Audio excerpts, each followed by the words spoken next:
হাম প্রতিরোধে এপ্রিলে দুইবার জরুরি ভিত্তিতে টিকা দেওয়া হলেও ৪০ লাখের মতো শিশু তা পায়নি। ফলে হামের প্রকোপ তেমন কমেনি। প্রতিদিনই শিশুরা এই রোগে আক্রান্ত হচ্ছে। এই অবস্থায় সব শিশুকে দ্রুত টিকার আওতায় আনার পরামর্শ বিশেষজ্ঞদের। হামের টিকার জরুরি ক্যাম্পেইন শেষ হওয়ার ২ মাস পেরিয়ে গেলেও প্রতিদিন হামে আক্রান্ত হচ্ছে অনেক শিশু, মৃত্যুও অনেক। বিশেষজ্ঞরা বলছেন, হাম ও রুবেলার টিকা দেওয়ার ক্যাম্পেইনের যে লক্ষ্যমাত্রা নির্ধারণ করা হয়েছিল সেখানেই বাদ পড়েছে ৪০ লাখ শিশু। এছাড়া যাদের টিকা দেওয়া হয়েছে তাদের কতটুকু রোগ প্রতিরোধ ক্ষমতা তৈরি হয়েছে তাও এখনও জানা যায়নি। ২.৫ মাসের ছোট্ট শুভ ১৬ দিন বাংলাদেশ শিশু হাসপাতালের আইসিইউতে ছিল। ওয়ার্ডে দেওয়ার পর আক্রান্ত হয় হাম ও নিউমোনিয়ায়। ১.৫ মাস ধরে আছে হাসপাতালে। আর কতদিন থাকতে হবে জানেন না শিশুটির বাবা। প্রথম ছিল পাতলা পায়খানা, ওইখান থেকে নিয়ে এসেছি ১.৫ মাস যাবত। ১.৫ মাস যাবত আমরা হসপিটালে, ওর থেকে হাম নিউমোনিয়া এগুলো হয়েছে।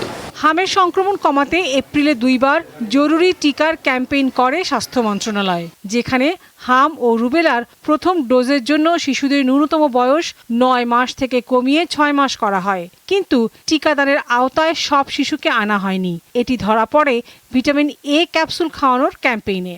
কারণ ৬ মাস থেকে ৫৯ মাস বয়সী ২,২৩,০০,০০০ শিশু ভিটামিন এ ক্যাপসুল পেলেও হামের টিকা পায় ১,৮৪,০০,০০০ শিশু। এটাতে ঠিক মতন উদ্দিষ্ট জনগণটা এমআর ক্যাম্পিংয়ের আওতায় আসেনি, যার জন্য এই যে একটা গ্যাপ আছে, এর জন্য এখনও সংক্রমণ হচ্ছে। যত তাড়াতাড়ি সম্ভব এটা আবার এনলিস্টেড করা দরকার। কারা কারা বাদ পড়ছে তাদের টিকায় নিয়ে আসার দরকার। টিকার বড় ঘাটতি নিয়ে উচ্চ সংক্রমণের এই রোগ প্রতিরোধ করা সম্ভব নয় বলে মনে করেন এই বিশেষজ্ঞ। জানান, হামের সঙ্গে অন্য একটি ভাইরাসও ছড়িয়েছে। মিজেলসের সাথে adeno virus and other virus, যেগুলো হয়তো আমরা সবাই আইডেন্টিফাইও করতে পারতেছি না। এবং অনেক ডাটা বলতেছে যে সব রুগীকে যে হাম আমরা বলতেছি এগুলো সব হাম পজিটিভও হচ্ছে না। সেগুলো নিয়েও আমাদের একটু চিন্তা করতে হবে, কারণ যেহেতু প্রতিদিন আমাদের মৃত্যুর মিছিল থামছে না। চলতি বছরের ১৫ মার্চ থেকে এখন পর্যন্ত হাম ও হামের উপসর্গে ৬৫০ শিশু মারা গেছে। রোগটির প্রকোপ কমাতে হলে সব শিশুকে টিকার আওতায় আনার পরামর্শ দেন এই দুই বিশেষজ্ঞ।